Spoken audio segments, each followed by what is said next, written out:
Добар ден, го гледате неделното интервју на Радио Слободна Европа.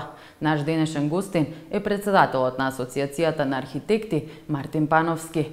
Господине Пановски, член сте на Комисијата за анализа на проектот Скопје 2014. До кои сознанија до сега дојдовте? Мислам дека во сите досегашни анализирани објекти, скулптури или така натака, евидентиравме дека процедурите од почеток се противзаконски. На тој начин, сушност, сите градби кои што се од Скопје 2014, овие што сме ги истражили до сега, може да ги рачунаме дека се дивоградби. Веќе од самиот почеток, значи, она надлежност која има за поставување на споменици, веќе ниедна не е преку собрание, кое што е надлежно за поставување на споменици, сите се скоро поставени или од општина, или се од град. Од тој момент натаму, све би требало да биде ништовно. И на крајот, што со тој дел, мислам дека ќе биде политичка одлука, не стручна. За кои скулптури конкретно изготвивте извештај? Значи, до сега се изготвени извештаите за војнот на конј,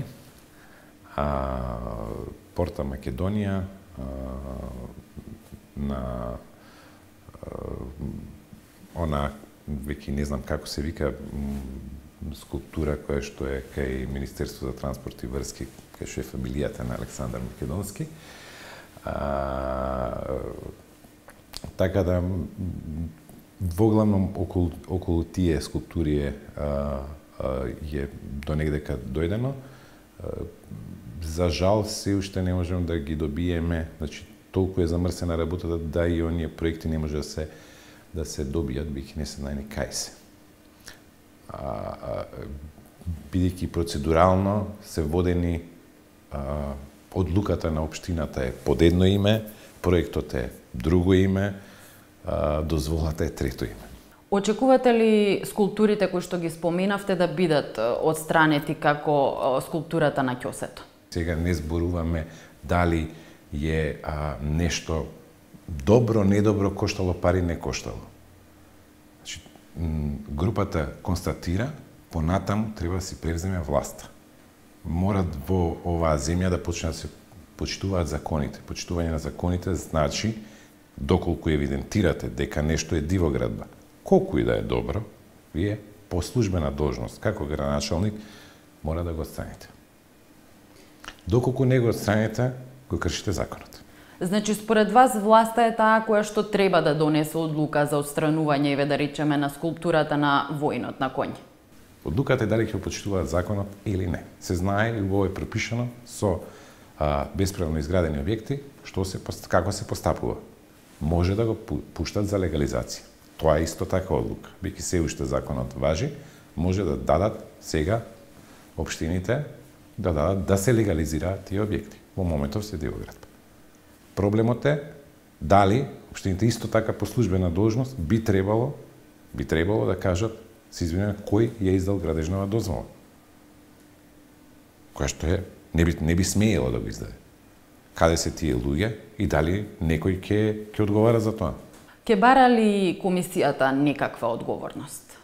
Едно од работите што Скопје 2014 ги направи е да не функционира системот. Тој системот оној административен да се раководи по нечии желби. Ова е сега момент и шанса да кажете да ние сме вистинска држава и си имаме процедури и по тие процедури мора да се работи. Така да одговорноста не сме да остане на 5 луѓе, не сме да остане ни на 10 луѓе, туку одговорноста треба да си ја преземе целото општество. Под општество подразбирам и луѓе во Министерство за култура, и во обвинителство, и во сите гранки.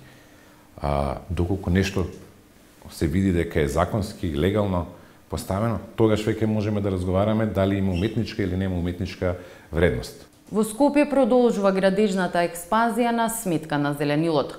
Градоначалникот на општина Аеродром Златко Марин вели дека се е законски или не е во негова надлежност. Што локалните власти можат да преземат наместо да се правдаат? Доколку е земјиштето во приватна собственост и доколку приватниот собственик ги почитува законите, не гледам можност зошто би му се обраќале на градоначалникот за проблем. Обратете се кај приватниот инвеститор. Малку ја свативме капиталистичкото време дека инвеститорот нема никаква одговорност према јавноста. Вие кога градите во еден град, и како имате одговорност према јавноста. Дури да си правите собствена куќа. А ако ја правите за продажба и така натака, и како имате одговорност кон овој град.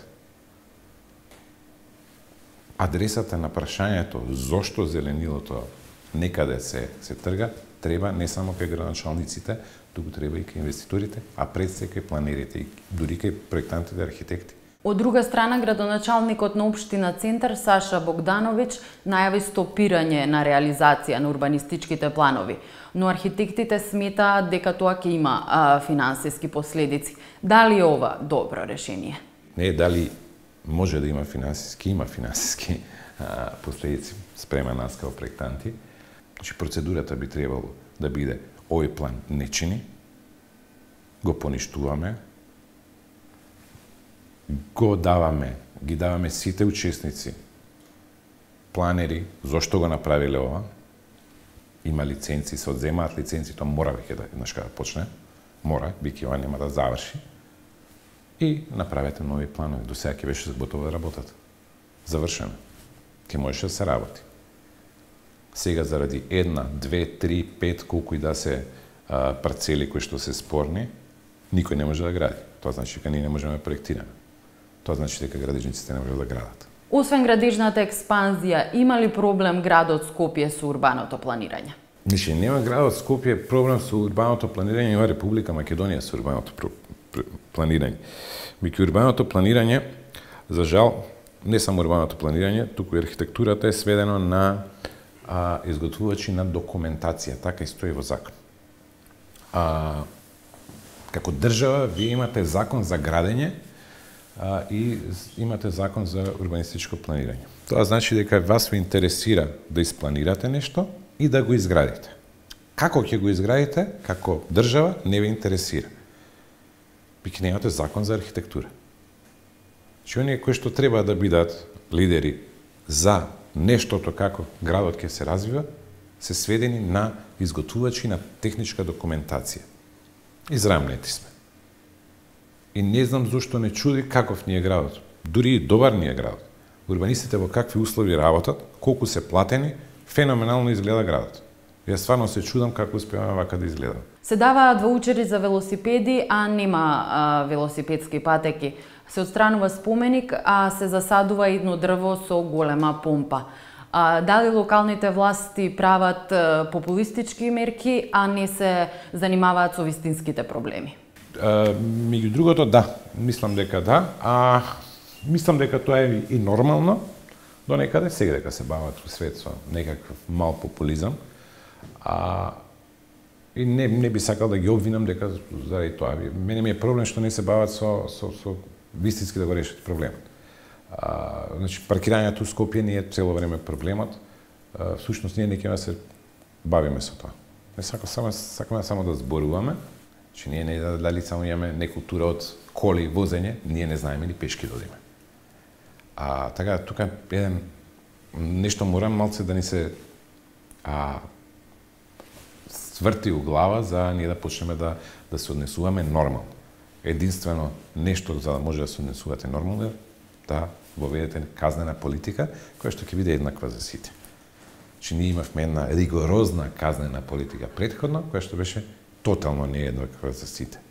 Ние имаме проблем со застарени правилници, со нефлексибилни правилници, зборам правилници за урбанистичко планирање, кои што не може да направите нешто што реално имате потреба да го направите. Сменете ги правилници, правилниците се менуваат 4 пати годишно за да се прави Скопје 2014. А за реални проблеми никогаш се нема сменато член. Така да имаме многу работа. Се надам дека власта ќе свати дека работите треба да се сменат и повторно да се навратам на Скопје 2014 не треба да биде еден човек тој што ќе ги смени работите. Треба да бидат многу луѓе. Прво, тогаш се поднесува одговорноста на многу луѓе. Тогаш кога ќе ставите одговорност на многу луѓе, прекинува џавкањето не чини. Веќе тоа е цело време присутно. Ви благодарам за издвоеното време. Тоа беше се во неделното интервју на Радио Слободна Европа. До гледање.